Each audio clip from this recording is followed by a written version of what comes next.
السلام علیکم ورحمۃ اللہ وبرکاتہ۔ الحمد للہ رب العالمین، واشهد ان لا الہ الا اللہ وحدہ لا شریک لہ، واشهد ان محمدا عبدہ ورسولہ، صلوات اللہ وسلامہ علیہ وعلی آلہ وعلی اصحابہ ومن اہتدی بہدیہ واستنى بسنتہ الی یوم الدین، وبعد۔ معزز و مکرم ناظرین و سامعین، 2 ہفتے کے لیے مصروفیت کی بنا پر درس نہیں ہو پایا تھا۔ آج سے دوبارہ درس کا آغاز کیا جا رہا ہے، اور آج اللہ رب العالمین کے لیے جس صفت کو ہم پڑھیں گے وہ اس سے پہلے بھی ان صفتوں کا تذکرہ ہو چکا ہے، لیکن چونکہ وہ دونوں صفتیں بڑی اہم ہیں، اس لیے مصنف رحمۃ اللہ علیہ نے دوبارہ ان دونوں صفتوں کے دلائل قرآن سے پیش کیے ہیں، اور دونوں صفتیں ہیں اللہ رب العالمین کا سننا اور دیکھنا۔ اللہ کے لیے سمع اور بصر، سننا اور دیکھنا۔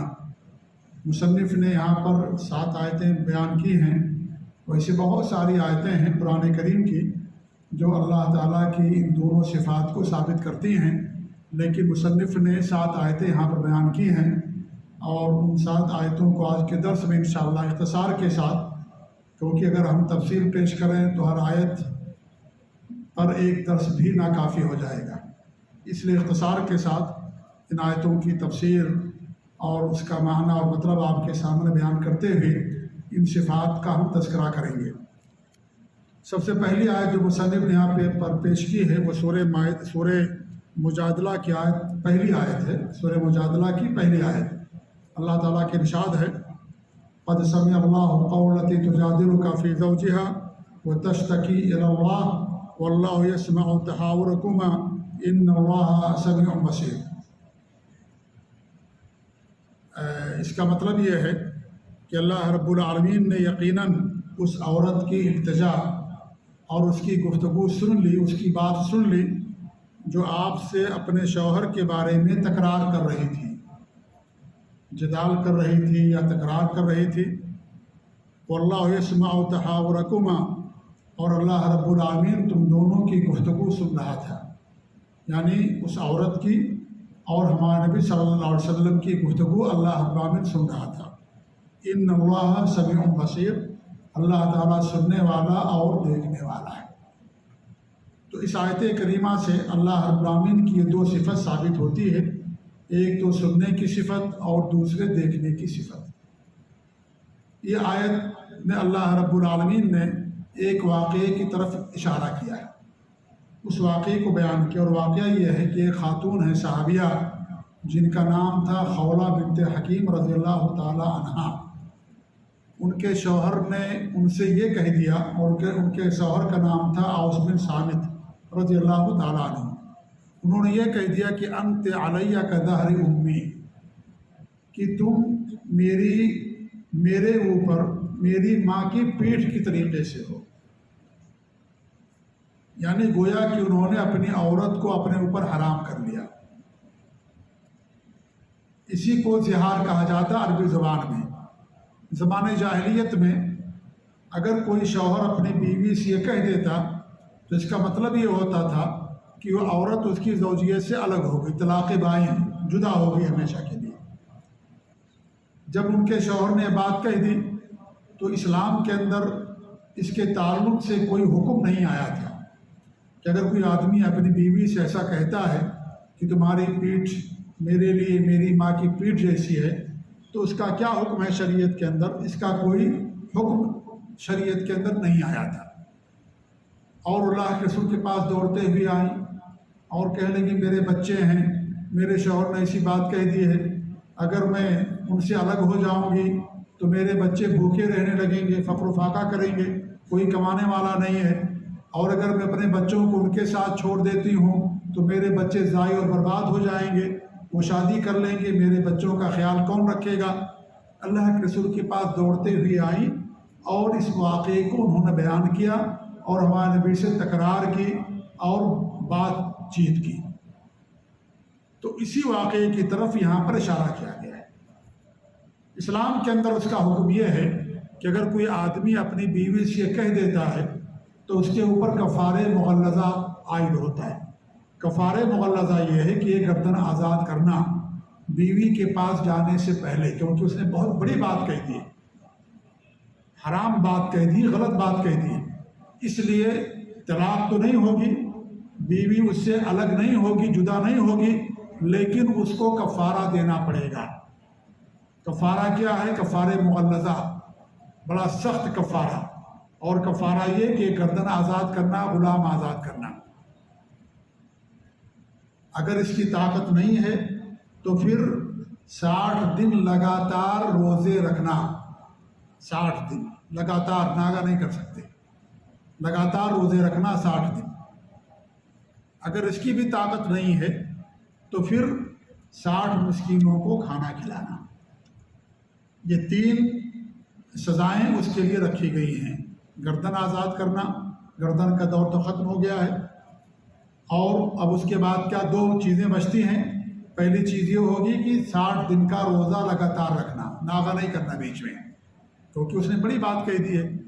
جس عورت کو اللہ نے نکاح کے ذریعے اس کے لیے حلال کر دیا تھا، اس کو حرام کر رہا ہے۔ یہ بہت بڑا جرم ہے، یہ معمولی جرم نہیں ہے، یہ حلال چیز کو حرام کر لینا۔ اس لیے سخت سزا دی گئی ایسے شخص کو کہ ان تینوں چیزوں میں سے کوئی ایک چیز اس کو کرنا ہے۔ 60 دن لگاتار روزے رکھنا، اگر اس کی طاقت نہیں ہے تو ایسی صورت میں 60 مسکینوں کو کھانا کھلانا، تب جا کر کے وہ بیوی کے پاس جا پائے گا۔ جہاں تک کھانا کھلانے کی بات ہے تو اس کے لیے یہ شریعت نے نہیں کہا ہے کہ جب تک وہ کھلا نہیں دے گا اپنی بیوی کے پاس نہیں جا سکتا، لیکن ان دونوں چیزوں کے بارے میں کہا ہے۔ گردن آزاد کرنا، اگر کوئی گردن آزاد کرنا چاہتا تھا، اب تو دور ختم ہو گیا ہے، تو جب تک وہ گردن آزاد نہیں کر دے گا بیوی کے پاس جانا اس کے لیے حلال نہیں ہوگا۔ یا 60 دن روزے جب تک نہیں رکھ لے گا، اگر کوئی آدمی روزہ رکھنا چاہتا ہے تو پہلے 60 دن روزہ رکھے، اس کے بعد بیوی کے پاس جائے۔ لیکن جہاں کھانے کی بات اللہ نے بیان کی، وہاں یہ نہیں کہا کہ پہلے اس کو کھانا کھلانا تب بیوی کے پاس جانا۔ اس سے علماء نے استدلال کیا ہے کہ اگر آدمی کھانا کھلانا چاہتا ہے تو بیوی کے پاس جا سکتا ہے، لیکن اس کے لیے ضروری ہے کہ 60 مسکینوں کو کھانا کھلائے۔ تو یہ کفارہ مغلظہ ہے، اور یہی کفارہ اگر کوئی آدمی رمضان میں دن میں اپنی بیوی سے ہم بستری کر لیتا ہے تو اس کے لیے بھی یہ کفارہ عائد ہوتا ہے۔ گردن آزاد کرنا یا لگاتار 60 دن کا روزہ رکھنا، کیونکہ وہاں بھی کیا ہے، وہاں ایک حرام چیز کو اس نے اپنے لیے حلال کر لیا ہے۔ زہار میں کیا حلال کو اس نے حرام کر دیا۔ روزے کی حالت میں اللہ نے بیوی کے پاس جانے سے منع کیا، دن میں، رات میں انسان اپنی بیوی کے پاس جا سکتا ہے، لیکن دن میں جانے سے منع کر دیا گیا، حرام ہے وہ۔ اب وہ بیوی کے پاس اگر جاتا ہے تو گویا کہ حرام چیز کو حلال کر رہا ہے۔ زہار میں حلال کو اس نے حرام کیا، اور یہاں اس نے حرام کو حلال کر دیا۔ اس لیے دونوں کا شریعت کے اندر حکم ایک ہی ہے، دونوں سنگین جرم ہے۔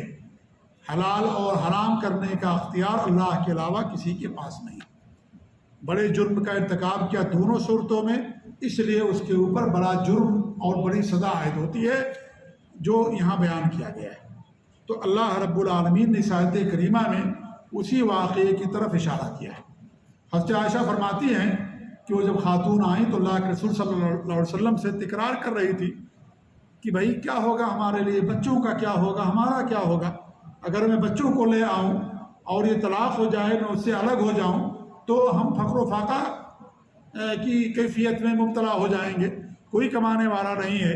اور اگر میں بچوں کو چھوڑ دیتی ہوں اور خود میں چلی آتی ہوں، اس کے زوجے سے الگ ہو جاتی ہوں، تو ہمارے بچے پریشان ہو جائیں گے، برباد ہو جائیں گے، کیونکہ وہ شادی کر لیں گے، دوسری بیوی آئے گی، ہمارے بچوں کا خیال نہیں رکھے گی۔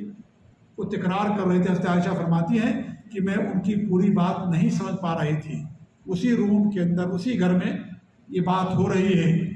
اس لیے حضرت عائشہ فرماتی ہے کہ اللہ تعالیٰ کی ذات کتنی بڑی ذات ہے، کیوں اللہ رب العالمین جو عرش پر ہے اس نے ان کی تمام باتیں سن لی، لیکن میں اسی روم کے اندر رہتے ہوئے ساری باتیں میں نہیں سن سکی، اور ساری باتیں میرے اوپر یعنی واضح نہیں ہوئی۔ اللہ تعالیٰ کی ذات کتنی عظیم ذات ہے، کتنی بڑی ذات ہے۔ کس قدر سننے پر قادر ہے اللہ رب العالمین کی ذات۔ حضرت عائشہ رضی اللہ عنہ فرماتی ہیں، اس سے کیا ثابت ہوا کہ اللہ تعالیٰ سننے والا ہے، دیکھنے والا ہے۔ اللہ نے کیا فرمایا؟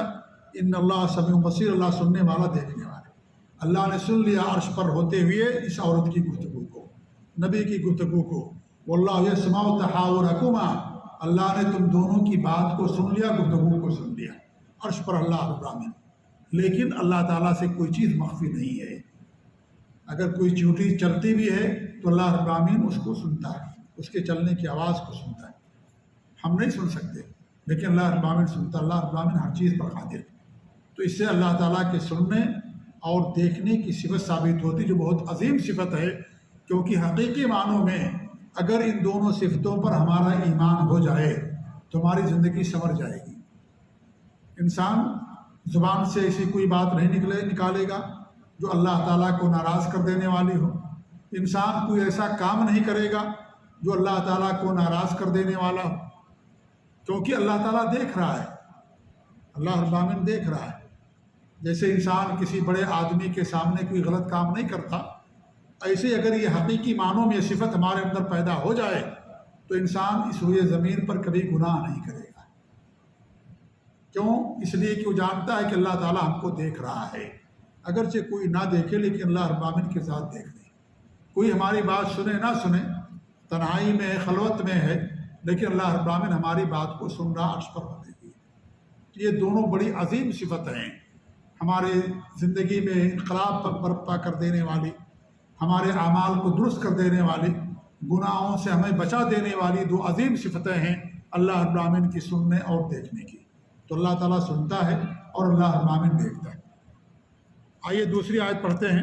دوسری آیت اللہ رب العالمین کی یہ ہے قرآن کریم کی، لقد سمع اللہ قول الذین قالوا ان اللہ فقیر ونحن اغنیاء۔ اللہ نے ان لوگوں کی بات سن لی جنہوں نے یہ کہا کہ اللہ فقیر ہے اور ہم غنی ہیں۔ کس نے کہا تھا؟ یہودیوں نے کہا تھا۔ یہ اللہ رب العالمین نے جب یہ حکم دیا کہ کون ہے جو اللہ تعالیٰ کو قرض حسنہ دے، تو کہنے لگے کہ اللہ فقیر ہم سے قرض مانگتا ہے، اللہ تعالیٰ ہم سے قرض مانگتا ہے، اللہ فقیر، ہم مالدار ہیں، ہم اغنیاء ہیں۔ اللہ پر انہوں نے الزام لگایا، حالانکہ انسان کے پاس جو بھی رزق ہے، چاہے وہ مال کی شکل میں ہو، اولاد کی شکل میں ہو، منصب کی شکل میں ہو، جائیداد کی شکل میں ہو، صحت و تندرستی کی شکل میں ہو، دنیا کا کوئی بھی رزق ہو، دنیا کی کوئی بھی نعمت ہو، وہ سب اللہ تعالیٰ ہی کی طرف سے، اللہ ہی رزاق ہے، اللہ ہی رزق دینے والا۔ ان یہودیوں کے پاس جنہوں نے بات کہی، ان کے پاس بھی جو مال تھا، جو رزق تھا، اللہ تعالیٰ ہی کا دیا ہوا تھا، لیکن یہ سرکش قوم تھی اور یہ انتہائی اجڑ قوم، ظالم قوم تھی۔ انہوں نے یہ کہا کہ اللہ فقیر اور ہم مالدار ہیں، اللہ ہم سے قرض حسنہ مانگتا ہے۔ حالانکہ اللہ تعالیٰ کا مطلب یہ ہے کہ اللہ کی راہ میں خرچ کرو، غریبوں پر خرچ کرو، یتیموں پر خرچ کرو، خیر کے کاموں میں خرچ کرو۔ یہ قرض حسنہ ہے کہ اللہ رب العالمین کی راہ میں، اور جو ہے اپنا مال جو اللہ نے تمہیں دیا ہے یا جو بھی رزق اللہ نے دیا اس کو خرچ کرو۔ تو یہ سمجھتے تھے کہ اللہ رب العالمین ہم سے مانگتا ہے، نعوذ باللہ۔ اللہ تعالیٰ تک ہمارا مال نہیں پہنچتا ہے، ہمارا جو ہم قربانی کرتے ہیں اس قربانی کا گوشت اور اس قربانی کا خون اللہ تعالیٰ کا تک نہیں پہنچتا ہے۔ لن ینال اللہ لحومها ولا دماؤها ولکن ینالہ التقوی منکم۔ تمہارے قربانیوں کا گوشت اور اس کا خون اللہ تعالیٰ تک نہیں پہنچتا ہے، انسان کا تقوی پہنچتا ہے، اللہ تعالیٰ تک دینداری پہنچتی ہے۔ آپ کا دل میں کیا ہے، اخلاص ہے، کیا ہے، ریاکاری ہے، یہ اللہ تعالیٰ دیکھنا چاہتا ہے۔ گوشت تو ہم کھا لیتے ہیں، غریبوں میں تقسیم کر دیتے ہیں، خون ہی رہ جاتا ہے، مال بھی غریبوں پر خرچ کر دیتے ہیں، اللہ کے دین کے نشر و اشاعت کے لیے خرچ کرتے ہیں۔ کیا وہ مال، روپیہ اور ڈالر اور پیسے اور سکے اللہ تعالیٰ تک جاتے ہیں؟ نہیں پہنچتا اللہ تعالیٰ تک۔ آپ اللہ کی راہ میں خرچ کرتے ہیں، اللہ تعالیٰ آپ کو اس پر اجر دیتا ہے اور ثواب دیتا ہے۔ تو یہ کہتے تھے اللہ فقیر ہے اور ہم اغنیاء اور مالدار، حالانکہ ہم سب فقیر ہیں، اللہ تعالیٰ ہی غنی ہے، اللہ تعالیٰ کے ہم سب محتاج ہیں۔ تو یہاں بھی اللہ نے کیا فرمایا؟ لقد سمع اللہ، اللہ نے ان لوگوں کی باتوں کو سن لیا۔ دیکھیے، سننے کے لیے کان کا ہونا ضروری نہیں ہے۔ ہم یہ عقیدہ رکھتے ہیں کہ اللہ تعالیٰ سنتا ہے، عقیدہ نہیں کہ اللہ تعالیٰ کے پاس کان ہے۔ اللہ نے اپنے بارے میں آنکھوں کا ذکر کیا کہ اللہ تعالیٰ کے پاس دو آنکھیں ہیں۔ اس سے پہلے بحث اور یہ معاملہ کہ یہ مسئلہ میں نے تفصیل کے ساتھ بیان کیا، آیتیں بھی بیان کی، حدیثیں بھی بیان کی، لیکن سننے کے لیے کان کا ہونا ضروری نہیں ہے، کیونکہ کان کا ذکر نہ قرآن میں نہ حدیث کے اندر ہے۔ لہذا کوئی ہمارے اوپر الزام نہ لگائے کہ ہم اللہ کے بارے میں عقیدہ رکھتے ہیں کہ اللہ تعالیٰ کے پاس کان، نعوذ باللہ، ہم یہ عقیدہ نہیں رکھتے۔ اگر کوئی کہتا ہے وہ جاہل ہے اور اس طریقے سے بدعقیدہ انسان ہے اگر یہ کوئی اللہ تعالیٰ کے لیے کان کو ثابت کرے۔ اللہ کے لیے کان نہیں، کان کا ذکر نہیں آتا۔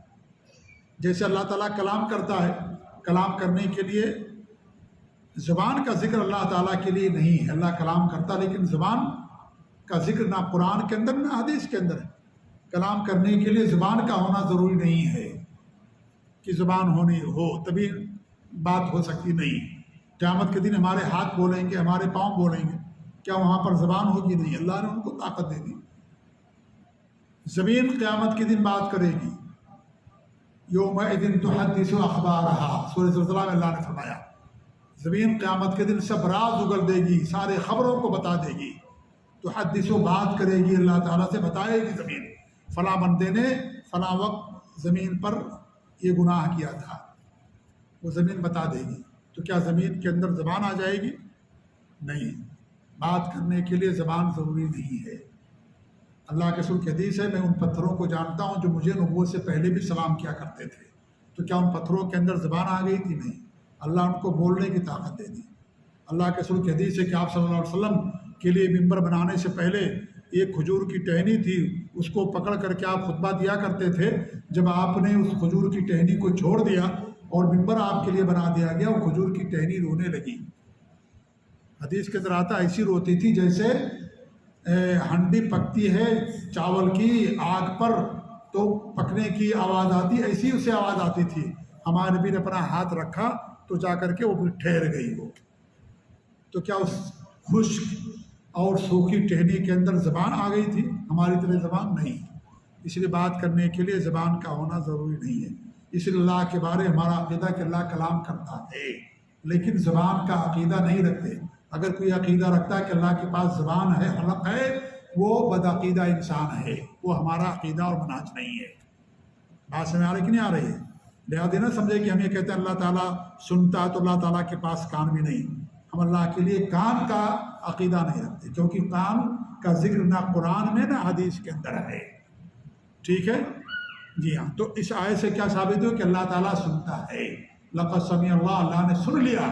لقد تحقیق در تحقیق بلا شبہ، اس میں کوئی شک اور شبہ کی بات نہیں کہ اللہ نے بات سن لی تمہاری۔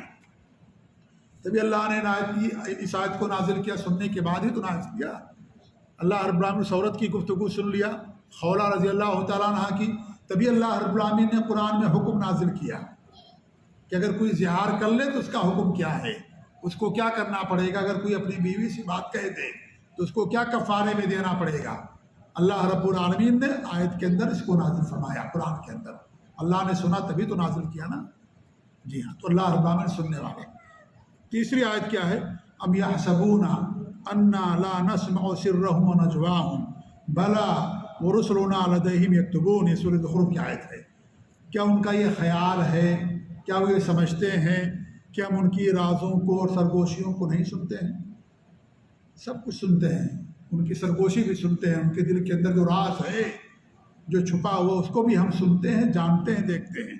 بلا، ضرور بضرور، کیوں نہیں، ہم ضرور سنتے ہیں۔ ورسلنا لدیہم یکتبون، ان کے پاس ہمارے فرشتے ہیں جو ان کی باتوں کو، ان کے اعمال کو لکھتے رہتے ہیں۔ فرشتے بھی موجود ہیں، ہم بھی سن رہے ہیں، ہم بھی دیکھ رہے ہیں، اور ہماری طرف سے فرشتے بھی موجود ہیں جو فرشتے ان کے اعمال کو لکھ رہے ہیں اور ان کی جو زبان سے آواز نکلتی ہے اس کو بھی درج کر رہے ہیں۔ ایک رجسٹر تیار ہو رہا ہے، ایسا رجسٹر کہ لا یغادر صغیرۃ ولا کبیرۃ الا احصاها، کہ اس میں ہر چھوٹی اور بڑی بات درج کی جا رہی ہے، وہ سارے فرشتے اور ساری باتوں کو لکھتے جا رہے ہیں۔ ایک رجسٹر ہمارا تیار ہو رہا ہے کہ نہیں ہے؟ جیسے رجسٹر ہوتا ہے دنیا کے اندر، اللہ تعالیٰ رجسٹر تیار کر رہا ہے۔ وہ رجسٹر کیا ہے؟ ہمارے سارے اعمال لکھے جا رہے ہیں، بدی کے بھی اور نیکی کے بھی سارے اعمال، چھوٹے بڑے سب کچھ لکھے بھی جا رہے ہیں، اور انسان جہاں جہاں گناہ کرے گا وہ ساری جگہیں قیامت کے دن گواہی بھی دیں گی انسان کا ہاتھ بھی، پاؤں بھی، زمین اور چمڑے بھی سب قیامت کے دن گواہی دیں گے۔ انسان کو اختیار نہیں ہوگا، انکار نہیں کر سکتا کہ میں نے تو نہیں کیا تھا، نہیں کہہ سکتا۔ اتنا ثبوت پیش کر دیا جائے گا، کیونکہ اللہ رب العالمین کسی پر ظلم کرنے والا نہیں ہے۔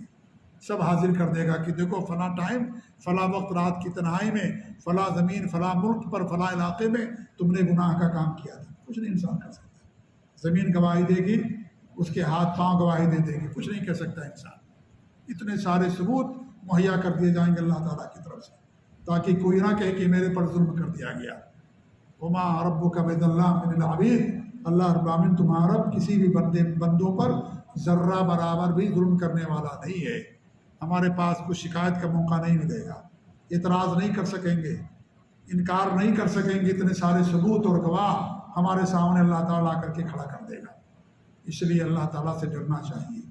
یہ جو صفتیں ہیں اس کا فائدہ یہی ہے کہ اگر ہمارا ایمان ہو جائے یقین، عین الیقین کی حد تک، تو انسان برائی نہیں کرے گا، اللہ تعالیٰ کی نیکی، اللہ کی نیکی کرے گا۔ اور اگر کبھی شیطان کے بہکاوے میں آ جائے فوراً توبہ کر لیتا ہے۔ اللہ جو ہے توبہ قبول کرنے والا ہے۔ تو اس آیت کریمہ سے بھی ثابت ہوا کہ اللہ رب العالمین سنتا ہے، ہماری سرگوشی کو جانتا ہے، ہمارے دل کے اندر جو راز ہے، ہمارے دل کے اندر کیا ہے وہ بھی اللہ جانتا ہے۔ دل کے سارے بیماریوں سے اللہ رب العالمین واقف ہے۔ ہمارے دل میں اگر حسد ہے، بغض ہے، عداوت ہے، نفرت ہے، یا نیکیاں ہیں، ایمان ہے، اللہ پر یقین ہے، یوم آخرت پر ایمان اور یقین ہے، جو بھی دل کے اعمال ہیں، ان تمام چیزوں کو اللہ رب العالمین خبر ہے ان تمام چیزوں سے۔ چوتھی آیت اننی معکما اسمع و ارى، یہ اللہ رب العالمین نے حضرت موسیٰ اور ہارون کے بارے میں فرمایا کہ میں تم لوگوں کے ساتھ ہوں، تم دونوں کے، سنتا ہوں اور دیکھتا ہوں۔ یعنی جاؤ فرعون کے پاس، گھبرانے کی ضرورت نہیں ہے، گھبرانے کی ضرورت نہیں، مجھے سب چیزوں کے بارے میں علم ہے، مجھے معلوم ہے کتنا سرکش ہے، ظالم ہے وہ فرعون، لیکن میں تمہارے ساتھ ہوں، جاؤ۔ اور جب معیت دو طرح کی ہوتی ہے، اللہ رب العالمین کی جو معیت ہے دو طرح کی ہے۔ ایک معیت یہ ہے کہ اللہ رب العالمین نگرانی کر رہا سب کی، سب کے ساتھ، ہر مخلوق کے ساتھ اللہ کی نگرانی، اللہ کا علم، اللہ کی قدرت، یہ نگرانی، یہ معیت عامہ ہے سب کے ساتھ۔ اور ایک معیت خاصہ جو اہل ایمان کے ساتھ۔ اور معیت خاصہ کا مطلب یہ کہ اللہ تعالیٰ کی نصرت اور مدد ہوتی ہے، اللہ اپنے بندوں کی مدد کرتا ہے۔ یعنی جب اللہ تعالیٰ کہتا ہے میں تمہارے ساتھ ہوں، متقین کے ساتھ ہوں، نیک لوگوں کے ساتھ ہوں، اللہ نے کہا جاؤ میں تمہارے ساتھ ہوں، کیا مطلب اس کا؟ یعنی میں تمہاری مدد کروں گا، تمہاری نصرت کروں گا، تمہیں ضائع نہیں کروں گا، تمہیں برباد نہیں کروں گا، تمہیں بے یار و مددگار نہیں چھوڑ دوں گا، میں تمہارے ساتھ ہوں، تمہاری مدد کروں گا میں، اگر کچھ اس کی طرف سے ظلم ہوتا ہے۔ تو جو اہل ایمان ہیں ان کے ساتھ اگر معیت کا لفظ آتا ہے تو اس کا مطلب یہ کہ اللہ تعالیٰ کی نصرت، تائید اور مدد اور حمایت۔ اور اگر عام ہے یہ تو اس کا مطلب یہ کہ اللہ تعالیٰ سب کی نگرانی کر رہا ہے، اللہ کے علم سے، اس کی قدرت سے کوئی باہر نہیں ہے، اللہ رب العالمین کی پکڑ سے کوئی باہر نہیں ہے، سب کو بارے میں اللہ تعالیٰ جانتا ہے، ہر ایک کے بارے میں، ہر مخلوق کے بارے میں اللہ تعالیٰ علم رکھتا ہے۔ مرنا، جینا، اٹھنا، بیٹھنا، چلنا، پھرنا، سب کچھ اللہ تعالیٰ کے علم کے اور اس کے حکم کے بغیر کوئی چیز نہیں ہوتی ہے۔ تو اللہ تعالیٰ ہمارے ساتھ ہے، مطلب یہ ہے کہ اہل ایمان کے ساتھ ہے مدد کے لحاظ سے، اور عام مخلوق کے ساتھ ہے نگرانی اور قدرت اور علم کے لحاظ سے۔ ورنہ اللہ تعالیٰ کی ذات کہاں ہے؟ عرش پر ہے۔ اللہ ہر کی ذات ہر جگہ نہیں ہے، کفر اور شرک کا عقیدہ ہے۔ اگر کوئی عقیدہ رکھتا ہے کہ اللہ تعالیٰ کی ذات ہر جگہ، جو یہ عقیدہ رکھتے ہیں قرآن کی آیتوں سے انہوں نے دلیل دی کہ اللہ تعالیٰ ہمارے وَهُوَ مَعَكُمْ أَيْنَمَا كُنتُمْ، تم جہاں کہیں رہو اللہ تمہارے ساتھ ہے۔ اس آیت کا مطلب کیا سمجھا ہمارے نبی نے، صحابہ نے، سلف صالحین نے، ائمہ نے؟ یہ کہ اللہ تعالیٰ تمہارے ساتھ ہے علم کے لحاظ سے، قدرت کے لحاظ سے، ورنہ اللہ تعالیٰ کی ذات تو عرش پر جلوہ افروز ہے۔ ورنہ اگر اللہ تعالیٰ ہر جگہ ہوتا تو پھر معراج کا واقعہ پیش آنے کی کیا ضرورت تھی؟ ہمارے نبی کہاں اوپر تشریف لے گئے تھے اللہ تعالیٰ سے ملاقات کے لیے۔ اگر اللہ تعالیٰ ہر جگہ ہے تو پھر معراج کا واقعہ کیوں پیش آیا؟ لوگ کہتے ہیں کہ اللہ تعالیٰ ہر جگہ، اللہ ہر جگہ نہیں، نعوذ باللہ۔ اللہ رب العالمین کی ذات عرش پر ہے، اللہ نے قرآن اوپر سے نازل کیا، جبریل امین اوپر سے قرآن کی آیتیں لے کر کے وہی لے کر کے آتے تھے۔ ہمارے اعمال اوپر پیش ہوتے ہیں، ہم سب کو اوپر جانا، جنت اوپر ہے، ٹھیک ہے۔ اسی اللہ تعالیٰ کی ذات ہر جگہ نہیں، اللہ تعالیٰ اپنے علم کے لحاظ سے، قدرت کے لحاظ سے ہر جگہ ہے، اور اس کے علم اور قدرت سے کوئی چیز خالی نہیں ہے، کوئی چپا خالی نہیں ہے، لیکن اس کی ذات عرش پر جلوہ فروز ہے۔ 5ویں آیت یہ ہے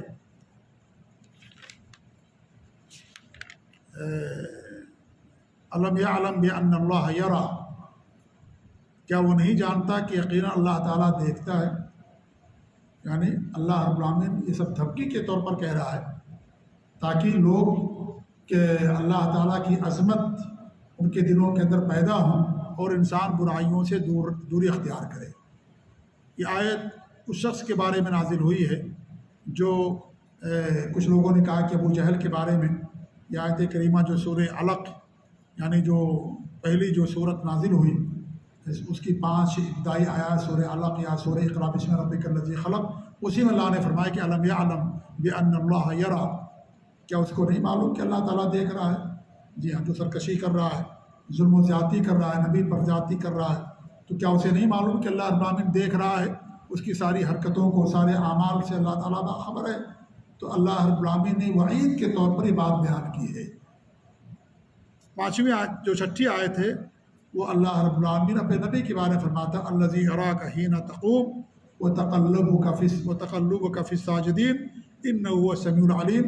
یہ سورہ شعراء کی آیتیں ہیں کہ اللہ رب العالمین وہ ہے جو آپ کو جب آپ کھڑے ہوتے ہیں تو اللہ رب العالمین آپ کو دیکھتا ہے، یعنی نماز کے لیے کھڑے ہوتے ہیں، تہجد کے لیے کھڑے ہوتے ہیں، اللہ رب العالمین آپ کو دیکھتا ہے۔ وتقلبک فی الساجدین، اور جو نمازی ہیں، سجدہ کرنے والے ہیں، ان کی نشست اور برخاست کو بھی اللہ تعالیٰ دیکھتا رہتا ہے، یعنی ان کے درمیان آپ کا اٹھنا بیٹھنا، ان لوگوں کا اٹھنا بیٹھنا، چلنا پھرنا، حرکت کرنا جو اہل ایمان ہیں، متقین ہیں، پرہیزگار ہیں، ان کے اٹھنے بیٹھنے کو، ان کی حرکت کو، تمام چیزوں کو اللہ رب العالمین دیکھ رہا ہے، اہل ایمان کے بھی اور جو گناہ کرتا ان کے بھی اٹھنے بیٹھنے کو، حرکت کرنے کو اللہ تعالیٰ دیکھتا ہے۔ تو اللہ رب العالمین سے کوئی چیز مخفی نہیں ہے۔ انہ هو السمیع العلیم، اللہ رب العالمین سننے والا اور جاننے والا ہے۔ تو اس آیت کریمہ سے بھی اللہ کے دیکھنے کی صفت معلوم ہوتی ہے، سننے کی صفت معلوم ہوتی ہے۔ 7ویں آیت جو آخری آیت ہے اس موضوع کے حوالے سے جو مصنف نے بیان کیا ہے، ویسے قرآن کے اندر بہت ساری آیتیں ہیں جو اللہ رب العالمین نے ان صفات کے بارے میں بیان کی ہیں۔ وَقُلِ اعْمَلُوا فَسَيَرَى اللَّهُ عَمَلَكُمْ وَرَسُولُهُ وَالْمُؤْمِنُونَ، کہ اللہ تعالیٰ کہہ رہا ہے کہ ان سے کہہ دو، اللہ تعالیٰ اپنے نبی سے فرما رہا ہے کہ ان سے کہہ دو کہ اعملوا، تم جو کچھ بھی کرو، کچھ بھی کرو تم، فَسَيَرَى اللَّهُ عَمَلَكُمْ، اللہ رب العالمین تمہارے عمل سے باخبر ہے، وہ عنقریب دیکھ لے گا، وَرَسُولُهُ، اس کے رسول بھی دیکھ لیں گے، وَالْمُؤْمِنُونَ، اور مومنون بھی دیکھ لیں گے۔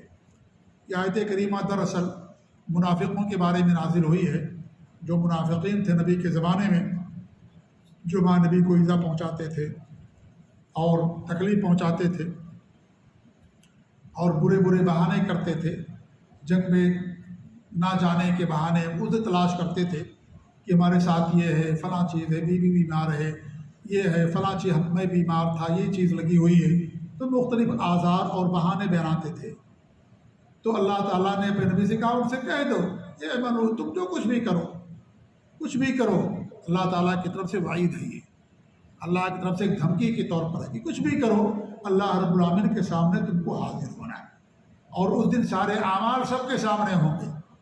انسان جو بھی کر رہا ہے، حتیٰ کہ انسان کے دل کے اندر جو چیزیں مخفی ہیں، جو عداوت اور دشمنی انسان کے دل کے اندر پوشیدہ ہے، وہ بھی قیامت کے دن سب حاضر کر دیا جائے گا۔ کوئی چیز وہاں پر راز نہیں رہ جائے گا قیامت کے دن۔ نہیں، ہمارے دل میں اگر ہمارے کسی بھائی کے خلاف عداوت ہے، حقد ہے، کینہ اور کپٹ ہے، اور ہم نے اس کو ظاہر نہیں کیا اپنے بھائی کے اوپر، قیامت کے دن سب ظاہر ہو جائے گا۔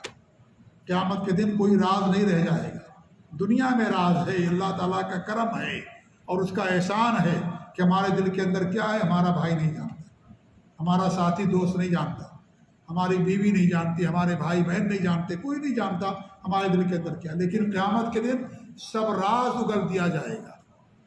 یوم تبلی السرائر، جس دن سارے رازوں کو باہر کر دیا جائے گا، خلاص کوئی راز نہیں رہ جائے گا قیامت کے دن۔ جی ہاں، سب کچھ واضح ہو جائے گا۔ یومئذ تعرضون لا تخفی منکم خافیہ، کوئی چیز مخفی نہیں رہے گی قیامت کے دن، سب حاضر ہو جائے گا۔ ہماری بدعمالیاں، ہمارے دلوں کے اندر جو کچھ بھی ہے، کسی کے خلاف کینہ کپٹ، نفاق، بدعقیدگی، ساری چیزیں قیامت کے دن ظاہر ہو جائیں گی۔ جیسے ہم آپ کے سامنے بات کر رہے ہیں، آپ کو ظاہر ہو رہی ساری باتیں، ایسے سب کچھ ظاہر ہو جائے گا، کوئی چیز راز نہیں رہ جائے گی قیامت کے دن۔ یہ تو دنیا میں اللہ تعالیٰ کا احسان ہے کہ ہمارے بدعمالیاں دوسروں پر مخفی ہیں۔ ہمارے ایک شیخ تھے، یہاں پر قاضی تھے، وہ کہا کرتے تھے، یہ بات ہمیشہ یاد رہتی ہے مجھے، کہ اگر ہمارے گناہوں کے اندر بھی کیا نام ہے بدبو ہوتی، ہمارے گناہوں کے اندر بدبو ہوتی تو کوئی بھی انسان کسی دوسرے انسان کے سامنے کھڑا نہیں ہو پاتا، لیکن اللہ نے ہمارے گناہوں کے اندر بدبو نہیں رکھا ہے۔ اگر بدبو ہوتی تو سب جان جاتے کہ انسان نے گناہ کیا ہے۔ جیسے انسان اگر کسی کے سامنے جاتا ہے تو بدبو آتی ہے تو معلوم ہو جاتا نا، مان لیجیے ہوا خارج ہو گئی یا اس طریقے سے پیخانہ کی بدبو ہے اور دیگر چیزیں ہیں تو انسان کو معلوم ہو جاتا ہے۔ ایسے اگر گناہوں کے اندر بھی بدبو ہوتی تو کوئی انسان کسی دوسرے انسان کے سامنے کھڑا نہیں ہو سکتا۔ اللہ ستیر ہے، چھپانے والا ہے غیوب کو، بدعمالیوں کو، لیکن قیامت کے دن چونکہ دنیا دارالعمل ہے، اللہ تعالیٰ ڈھیل دے رہا ہے آپ کو چھپا کر کے کہ اب بھی تمہارے پاس ٹائم ہے، اب بھی تمہارے پاس وقت ہے، نمازوں میں سوتے رہتے ہو، نماز کے لیے مسجد میں نہیں آتے، یا تمہارے دلوں کے اندر جو بدعقیدگی ہے دنیا میں اللہ نے چھپا رکھا، ابھی میں اللہ تعالیٰ موقع دے رہا ہے۔ اللہ تعالیٰ ہمیں ان کو چھپا کر کے موقع دے رہا ہے تاکہ ہم اب بھی سدھر جائیں، اب بھی توبہ کر لیں۔ اللہ کے دربار میں اللہ معاف کر دینے والا ہے۔ یہ دنیا دارالعمل ہے، قیامت کے دن عمل نہیں ہوگا، حساب و کتاب ہوگا۔ آج حساب و کتاب کا دن نہیں ہے، آپ جو کچھ بھی کر لو، آزاد ہیں آپ، ہم بھی آزاد ہیں، ہر انسان آزاد، جو چاہے کر لے، اللہ کو دھوکہ نہیں دے سکتا۔ اگر ریاکاری ہے تو اللہ کو دھوکہ نہیں سکتے، لمبی داڑھی سے ہم کسی کو دھوکہ نہیں دے سکتے، ہمارے کپڑے ٹخنوں سے اوپر ہیں، کسی کو دھوکہ نہیں دے سکتے، دنیا کو دھوکہ دے سکتے، اللہ کو دھوکہ نہیں دے سکتے قیامت کے دن۔ کہ لمبی داڑھی دنیا کہتی ہے بہت متقی ہے، بہت پرہیزگار ہے، ہم جانتے ہیں اپنے بارے میں ہم کتنے گنہگار ہیں، ہر انسان جانتا ہے کتنا گنہگار ہے۔ دنیا کو ہم دھوکہ دے سکتے، اللہ تعالیٰ کو دھوکہ نہیں دے سکتے۔ کوئی مغالطے میں نہ رہے گی کہ ہماری لمبی داڑھی ہے، دنیا میں ہمارے اوپر پردہ پڑا ہوا ہے، کوئی نہیں جانتا کہ میں نماز نہیں پڑھتا، میں روزہ نہیں رکھتا، ہمارے دل کے اندر کیا ہے۔ دنیا کو ہم دھوکہ دے رہے ہیں، اللہ کو دھوکہ نہیں دے سکتے۔ اللہ تعالیٰ جانتا ہے ہمارے دلوں کے اندر کیا ہے، اور قیامت کے دن سب واضح کر دیا جائے، پورا رجسٹر سب کے سامنے کھول دیا جائے گا، خلاص کوئی چیز مخفی نہیں رہ جائے گی، سب کچھ واضح ہو جائے گا قیامت کے دن۔ یومئذ تعرضون لا تخفی منکم خافیہ، جس دن تم پیش کیے جاؤ گے اللہ کے دربار میں، کوئی چیز مخفی نہیں رہ جائے گی، کوئی بدعملی، کوئی نیکی، کوئی چیز مخفی نہیں رہ جائے گی، سب کچھ قیامت کے دن واضح ہو جائے گا۔ زمین گواہی دے گی، ہمارے ہاتھ پاؤں گواہی دیں گے، سب کچھ، زبان پر تالا لگ جائے گا، زبان نہیں بولے گی قیامت کے دن، ہمارے دیگر اعضاء اور جوارح قیامت کے دن بولیں گے کہ اب بھی ہمارے لیے وقت نہیں آیا ہے کہ ہم توبہ کریں، بدعمالیوں سے توبہ کریں۔ اللہ تعالیٰ معاف کر دینے والا دارالعمل ہے۔ قیامت کے دن کہے کہ اللہ تعالیٰ ہمیں دنیا کے اندر بھیج دے، دوبارہ نہیں، اب دوبارہ دنیا میں آنے کا موقع نہیں ملے گا۔ اللہ نے عمر دے دی اتنی، نذیر آ گیا، بات آ گئی، ڈرانے والا بات آ گیا، تمہارے تک بات پہنچ گئی، سب کچھ، لیکن تم نے نصیحت نہیں حاصل کی۔ اب قیامت جب دنیا میں نصیحت نہیں حاصل کیے تو اب دنیا ختم ہو گئی، جب دنیا ختم ہو جائے گی دوبارہ دنیا قائم نہیں کی جائے گی، ختم ہو گئی دنیا، خلاص یہ دنیا ختم ہو جائے گی۔ اس لیے جو موقع ہے اس موقع کو انسان غنیمت جانے اور اللہ تعالیٰ کے عذاب اور اللہ تعالیٰ کی پکڑ سے ڈرے اور خوف کرے کہ ہم سمجھتے ہیں کہ بہت نیک ہیں، بہت دیندار ہیں، نہیں، اللہ تعالیٰ کو سب معلوم۔ بل الانسان علی نفسہ بصیرہ، ہر انسان اپنے بارے میں زیادہ جانکار ہے کہ انسان کہاں کھڑا ہے، کتنی نیکیاں کرتا ہے، کتنا گناہ کرتا ہے، ہر انسان اپنے بارے میں زیادہ جانتا ہے۔ ہم دھوکہ کھا سکتے ہیں کسی کی داڑھی سے، اس کے علم سے، اس کے تقویٰ سے، ظاہری طور پر اس کے درس دینے سے یا اس کے کپڑے ٹکنے سے اوپر، اس سے ہم دھوکہ کھا سکتے ہیں۔ دعویٰ سینٹر میں رہتا ہے، دھوکہ کھا سکتے، دعویٰ سینٹر والے بڑے اچھے لوگ ہوں گے، دھوکہ کھا سکتے ہیں آپ، یا مسجدوں میں دیکھ کر کے دھوکہ کھا سکتے ہیں، لیکن اللہ تعالیٰ کو کوئی دھوکہ نہیں دے سکتا میرے بھائی، کوئی دھوکہ نہیں دے سکتا۔ جی ہاں۔ اس لیے اللہ فرماتا ہے کل اعملوا جو کرنا کرو، تمہارے لیے چھوٹ ہے دنیا کے اندر، کرو جو کرنا تم کو، نیکی کرو، برائی کرو، زناکاری کرو، جھوٹ بولو، رشوت لو، سود کھاؤ، شرک کرو، بدعات خرافات کرو، جو کچھ بھی کرنا کرو، تم سب آزاد دنیا کے اندر۔ دار العمل ہے یہ، نیکی کا بھی گھر ہے یہ، برائی کا بھی گھر ہے یہ، دونوں۔ آپ چاہو اس کو نیکی گھر بنا دو، چاہو اسے برائی کا گھر بنا دو، آزاد ہو، جو چاہا جو کرو، کوئی کچھ کرنے والا نہیں ہے۔ لیکن قیامت کے دن خلاص کسی کے پاس کوئی عذر اور کوئی بہانہ نہیں رہے گا۔ جی ہاں، کب کس کی موت آ جائے کسی کو نہیں معلوم۔ تو اللہ رب العالمین نے اس آیت کو گرچہ منافقین کے بارے میں نازل کیا، لیکن اس میں ہمارے لیے بھی عبرت اور نصیحت ہے۔ اللہ تعالیٰ سارے عمل کو حاضر کر دے گا قیامت کے دن۔ وَحُصِّلَ مَا فِي الصُّدُورِ، جو سینوں کے اندر ہے سب کچھ واضح ہو جائے گا، کوئی چیز باقی نہیں رہے گی قیامت کے دن۔ راز نہیں، دنیا میں راز ہے، آخرت کے اندر کوئی راز نہیں رہے گا۔ یہ 7 آیتیں مصنف نے یہاں پر پیش کی ہیں۔ ان 7 آیتوں میں اللہ رب العالمین کی صفت سمع، سننے کی اور دیکھنے کی ثابت ہوتی ہے، اور بھی دیگر آیات ہیں اور بہت ساری احادیث ہیں۔ اس سے پہلے بھی وقتاً فوقتاً حدیثیں بیان کی جاتی رہی ہیں۔ اللہ تعالیٰ سے یہی دعا کہ اللہ رب العالمین ہمارے اندر عقیدے کو پختہ فرمائے، اللہ تعالیٰ ہمارے اندر یقین پیدا کرے، اور اللہ رب العالمین ہمیں ہر شر سے، ہر برائی سے محفوظ رکھے، اللہ ہمیں اپنے دین پر قائم رکھے، اخلاص عطا کرے، اور اللہ تعالیٰ ریاکاری سے، بد عملی سے، ہر برے گناہ سے، ہر بری چیز سے اور ہر گناہ سے اللہ تعالیٰ ہم سب کو دور رکھے۔ آمین۔ وصلی اللہ علیہ محمد وعلی آلہ وصحبہ اجمعین۔ جزاکم اللہ خیر، والسلام علیکم ورحمۃ اللہ وبرکاتہ۔